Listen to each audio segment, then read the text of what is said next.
Hey everyone, just another knife bye-bye video for you. So I sold off my 3-inch Hinder XM18, I sold off my Strider S&G CC version, and I just sold my Sebenza 25. I'm actually headed to the post office right now to ship this to the new owner. Over the last couple weeks I've ordered 3 custom or semi-custom knives. They'll be arriving in the next 1 to 4 months, so I needed to build up funds to get those. So that's why I'm selling my knives, and could not rationalize keeping 2 Sebenzas, so one of them had to go, which was the 25. So I just want to give you my thoughts and reasons why I'm keeping the 21 and selling the 25.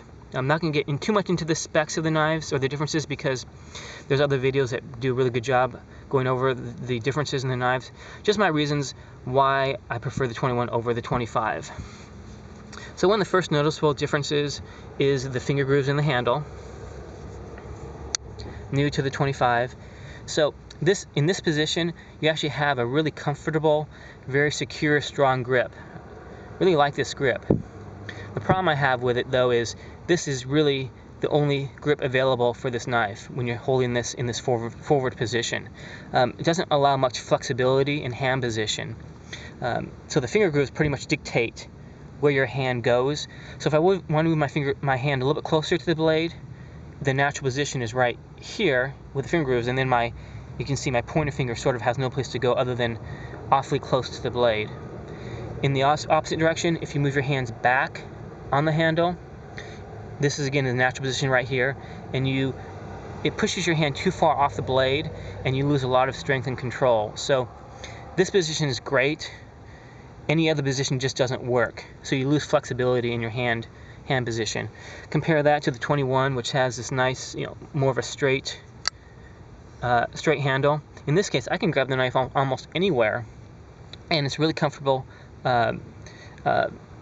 position. I can actually choke up really close to the blade, get really good control like this, or I can move my hand back on the handle, add a little reach, but doesn't matter. I can literally grab this knife anywhere up and down the handle, and it's comfortable. So this gives me a lot more flexibility in hand position, which I really like. Another thing, blade shape. This comes with the Insingo sheep's foot blade, and this is the standard drop point blade. And this is also a high hollow grind, and this is flat or very close to a flat grind. For my cutting tasks, this blade shape and grind work better for me. It's probably has to do partly with my technique and stuff I cut, but for some reason things cut better with this blade shape and blade grind than this one. What else? Oh yeah, a biggie. So when you buy a knife in this price range, I know utility is important, but also aesthetics is very important. And one of the things that really bugs me about this knife, I knew before I bought it, it would bother me. I still bought it, and once I got it, it bothered me, is this notch in the blade. I think this is one of the worst things about this knife. It just looks so out of place and doesn't really fit in with the flow of the knife. To me, it almost looks like someone was grinding this knife, slipped, and made a mistake right here, and then to fix it, they put this little notch in to hide the mistake. I know that's not true because they all come this way, but it's a strange notch, and just don't like the way it looks in this knife. I did read a forum post by Anne Reeve, and her explanation was that's just the transition point between the flat portion on the spine of the blade. As it transitions into the curved portion, they put this little notch here as a transition mechanism for that. Okay, still don't like it.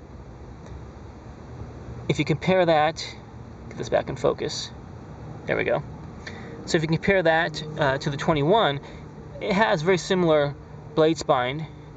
You have flatness over the jimping, and then it transitions into the curved portion here. And you can see that transition mark, much better job, much cleaner look to it. So I know this is a pretty minor issue, but again, when you're blades or knives that cost what these knives cost, those little things do make a difference. And I guess the other issue I have with the 25 Pivot's great, bigger, stronger, all those things, but it goes away from, I think, what made the Sebenza special, the pivot bushing. So, as most of you already know, with the pivot bushing, you just tighten the pivot down all the way, and opening and closing is perfect. Smooth, no blade play, no adjustment necessary. Just tighten the screw and everything works perfectly. With a 25, probably a stronger pivot. I'm not sure if that matters in real world use, but it's your standard pivot where you have to adjust it properly. It works really well, but I think what made the Sebenza special and unique was taken away when they came out with this knife. To me, this knife really is not an upgraded Sebenza. It really is an upgraded Umnenzon. I find this much more similar to an Umnenzon, mainly because of the pivot, than to the Sebenza. So if you like the Umnenzon and just want the Sebenza look to it, this probably is a great knife for you. But if you want the uniqueness and the specialness of a Sebenza, then you may not be as happy with this knife as this one. I will say though, both great knives. I mean, this is one of the best knives I've ever had. It's just more my preference to some of the features that are on this knife or that are different from this knife to this knife.